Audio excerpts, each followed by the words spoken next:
In this video, I will talk about personal branding, a concept that originates from the United States, known for being the world's great sellers. However, I will give it a more philosophical and spiritual approach than usual. You will learn 6 steps to create a personal brand with self-awareness. I am going to talk about how to design our personal brand with self-awareness and become entrepreneurs, whether we work for a company or decide to develop our own project. So, let's summarize some steps to create your personal brand with self-awareness. First is to identify who we really are, and through our personal brand or companies honor our essence, listen to our hearts, and be a reflection of who we truly are. Very interesting studies tell us that there are many recipes for making money in life, but being rich won't necessarily bring you success and happiness. The rich also cry when, among other times, when they don't achieve success, when they aren't connected, when they become greedy, angry, dissatisfied, egocentric, trapped by limiting beliefs, fears, envies, etc. Let's talk now about success in life. Success, like love, has no age. It happens naturally when we connect with our essence or with other people, with what moves us, and when we live aligned with our purposes in life. So, how do we achieve success? By discovering the type of seed we are, the type of environment we need to germinate, by placing ourselves in the right context, assuming responsibility for our lives, fighting for our life purposes, whatever moves each of us, building a family, a career in technology, a fashion business, etc. We are beings in constant change and transformation. You are not the same as even yesterday. We are constantly evolving. Reading a book can change our mindset in a short time, reprogramming us and causing us to leave behind old beliefs. A course or a podcast can drive us to change the way we decide to eat, for example. Our brain seems to operate with a series of programs that we run on autopilot, as if we're not fully present, not fully aware of every action we perform at all times. Let's take now a moment to talk about the ego and the self. What is also evident is that we are conditioned by a way of thinking. We are a product of the context in which we have grown and developed. Then a society and culture shapes our perception of the world and determines how we perceive reality. So we can easily appreciate the difference between individuals who have grown up in the East or the West, etc. We can say, then, that we are conditioned by a limited way of thinking determined by our social environment, culture, and circumstances. We adopt limited and constrained ways of thinking shaped by subjective views, since we agree that the map is not the territory. Therefore, we perceive reality in a distorted way. What is the ego then? The ego is a kind of psychological program that makes us act based on a set of beliefs through which we perceive reality. Each person has their own beliefs, many of which have never been questioned and are unconsciously assumed to be true. It is some kind of psychological program or construct. Beliefs can act like polarized glasses through which we view the world, shaping how we understand and interact. Just as polarized glasses can alter our perception, that influences how we perceive ourselves and the world around us, and consequently, how we behave. However, the map, our perception, is not the territory. We are thus egocentric beings, conditioned by distorted views of reality, subjected to beliefs not chosen, not questioned, internalized without further questioning, acting as programs with which we interact on autopilot, without being fully aware of each of our actions. We usually act behind an ego or mask that represents roles like automatic programs, with little reflection, not being very present, and with profound ignorance of our true essence. Thus, some will exhibit excessive ambition or aggressiveness, for example, in a hyperdemand society. Now let's stop and reflect.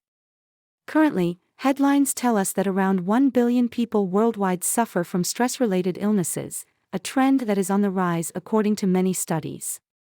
It affects more than 90% of the population in the West and is one of the top causes of deaths and illnesses. Among other things, these studies suggest that our current lives are very complex and not lived in a natural way. They emphasize that our social or family environments condition us. For example, they tell us that we have failed if we haven't met certain standards, such as obtaining a university degree or achieving or getting married, for example. But nature is wise and gives us warnings and alerts, notifying us that we are not on the right path: pain, illness, anxiety, boredom. These are feelings and emotions that come to draw our attention. They indicate that you are plugged into a culture and disconnected from your true self. Then, how can we discover what we truly are, overcoming all this social conditioning? Well, we can do it by pulling the thread and navigating our feelings and emotions. Are we bored? Why? Are we anxious, sad, listless? They are trying to tell us something. Listen to your body.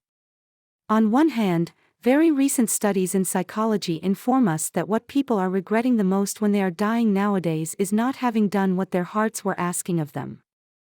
On the other hand, it is estimated that around 30% of the population today suffers from burnout. Could it be because they are not dedicating themselves to professions that honor their true essence? Could it be that they haven't taken the time to discover their passions, interests, gifts, and talents, and to live a path of personal development towards their true potential? Shouldn't each person then take a moment to think about what their natural path in life is? What fascinates them? What moves them? What excites them? What interests them? What activities make time fly by and make them feel connected? And then, pull on those threads to connect with their natural essence. Just as we know when we are in love, we feel when we are connected with our essence. We know when we flow with our being, and time flies, and we have energy. But when we are disconnected, we feel low in energy, bored, or ill.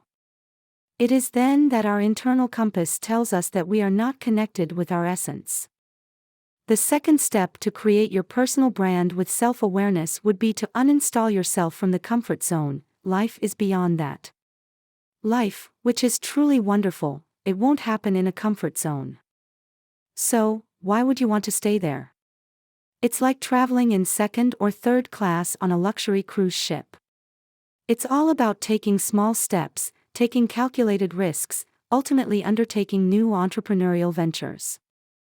The third step is to place ourselves in an ideal context for germination. Let's talk now about the seed and the context. If we see ourselves as seeds that need a specific germination environment context based on who we are. Thus, if we are a tropical fruit, we won't thrive well in a cold context where we would germinate as a substitute for the tropical fruit that we truly are. Plant a seed. Give it more context, water, light. Don't stay bored waiting while watching what you've planted. Keep working in the context, learning, researching. You are already succeeding, connected, energized, enjoying. The economic result will come eventually, and the return will be greater the product or service, and the more capable you are to reach more people. In other words, success comes when we grow in the right direction, honoring our essence, placing ourselves in a context where the true fruit of our seed can germinate. On the contrary, if we are not placed in the right context or environment, any substitute version of us that can adapt to a certain environment will germinate. So we must proactively discover ourselves and place ourselves in the appropriate context that allows us to germinate into the fruit that we naturally are, and not into substitutes for something else. If teaching is your thing, don't get into an office job. If creating great algorithms is your thing, don't waste time playing the piano. Today, technology helps us develop and offer our talents.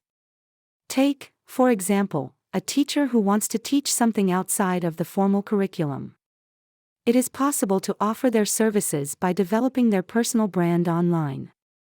We don't have to conform to pre-established molds to validate ourselves in society and receive compensation in return. Many of these molds are preventing individuals from evolving in alignment with their true essence. I encourage people to create their own personal brand consciously, to leave aside the beaten path, to break away from the established mold when we are not in our cup of tea, and to dedicate themselves to something they like, interests them, motivates them, and passionates them. Taking our gifts and talents, and if we are given lemons, make lemonade out of them. The fourth step is to find a way to monetize your talents and passions by turning them into products or services useful for others. You must choose a field you believe in, something your curiosity leads you to explore, an environment where you seek information frequently. Money can be made in many ways, but true success will only come if your true fulfillment comes from living a purpose-driven life. No need to go crazy and jump into the ocean. Little by little, exploring ourselves, taking calculated risks, with our feet on the ground. For example, Maria worked as an administrative assistant, but her passion was teaching, although she wasn't qualified. She started a YouTube channel where she began offering craft courses. What started as a hobby began to generate income and is now her main source of income. But let's not fall into the common naivety of wanting to live off a dream. Evidently, no one cares about your dream. Your customers won't buy from you so that you can feel more or less happy and successful. You'll have to learn how to serve others, how to sell, and the return will be proportional to the contribution you can make to others. And this will require a whole process of resilience because everyone has been rejected, failed at something, and so on. It's part of the process. The fifth step is to commit to acting inspired by principles of excellence, abundance, and win-win. We provide true market value that differentiates us. We research the market, the real needs. We test, discard, and redirect strategies. Lean is a great method that can guide us in testing MVP services and products, which we can improve incrementally over time based on market feedback and cultivating a strong personal brand. Analyze your customers. What do they really need? What do they buy from you without you needing to sell it to them? Don't sell them what they're not interested in or don't need. Channel your talents towards a quality service governed by principles of excellence. Finally, the last step is to make ourselves known in the market. Test MVPs, analyze the response. The essence of personal brand marketing lies in knowing how to position yourself in the digital world. Your website is your business card. Don't just talk about who you are, but rather what you do and what benefits you provide. The essence and success of entrepreneurship lies in finding what you enjoy, what you're good at, and what problem you can solve or how you can help others. Start with a minimum viable product. Specialize, increasingly add value, become an expert, and find ideas that benefit the world. Then, take it to the market.